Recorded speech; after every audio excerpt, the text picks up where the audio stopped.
महाराज जी, अक्सर हम देखते हैं कि कई मंदिरों में कई जगह पे बलि चढ़ाई जाती है जानवरों की। तो क्या ये सही है? श्री सीताराम। ये जो बलि चढ़ाई जाती है कई जगह पे, आपने पूछा है, बहुत अच्छा सवाल है। लेकिन हमारा धर्म इसकी अनुमति नहीं देता है, क्योंकि हम किसी की बलि नहीं लेते। हमारा धर्म मानव सेवा, ईश्वर सेवा है। प्राणी मात्र की सेवा ही हमारा सबसे बड़ा कर्म है। तो हम किसी की भी बलि नहीं दे सकते। वैदिक सनातन धर्म में ये लागू ही नहीं होता है। अगर कोई कहता होगा वो शास्त्रों के अनुसार में गलत है। हम भगवान के नाम पे कोई प्राणियों को छोड़ सकते हैं, जैसे कि मुर्गा हो गया, बकरी हो गया, कि उसके नाम पे जंगल में छोड़ सकते हैं। इसका रीज़न ये था कि सारे जानवर जो है वो सब प्रकृति की देन है, और प्रकृति की देन होते हुए जब हमने उनको पालतू बनाया तो उसके अंदर का एक गुण चला गया। कौन सा?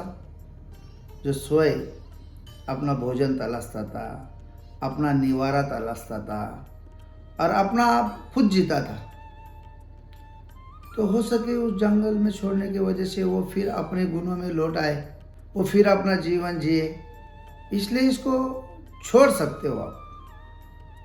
उससे ये भी और फायदा है क्योंकि अन्य प्राणी भी रहते हैं जिनको भोजन की आवश्यकता होती है।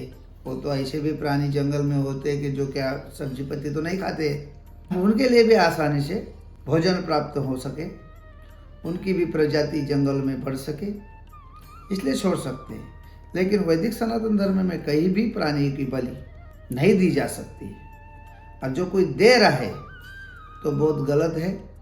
और मैं इसका पुरजोर विरोध करता हूँ, क्योंकि हम जीवों की रक्षा करने वाले, प्रकृति के मार्ग पर चलने वाले, निसर्गो रक्षिति रक्षिता का मंत्र का पाठ करने वाले धर्म से जुड़े हुए लोग हैं। तो हमारा जो धर्म है उसमें बलि प्रथा बिल्कुल नहीं है, और ऐसा कहीं आपके निदर्शन में आ रहा है या बलि दे रही है तो आप कहीं भी बाजू के पुलिस स्टेशन जाइए, कोई प्राणी संगठनों पे मिलिए और उनसे शिकायत दर्ज करिए कि यह अन्याय रोकने के लिए आवाज़ उठाइए।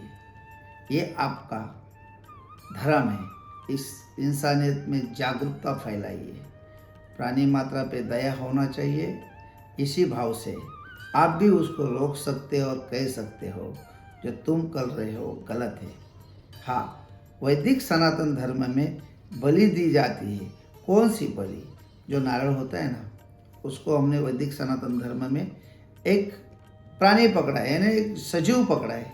जैसे उसके दो आँख होते हैं, तो हमने उसको नारळ में डाला है कि वो नारळ फोड़ के आपकी जो भी मुराद भगवान से हो, माता रानी से हो, जो भी जिसको आप मानते हो उसको नारळ फोड़ सकते हैं।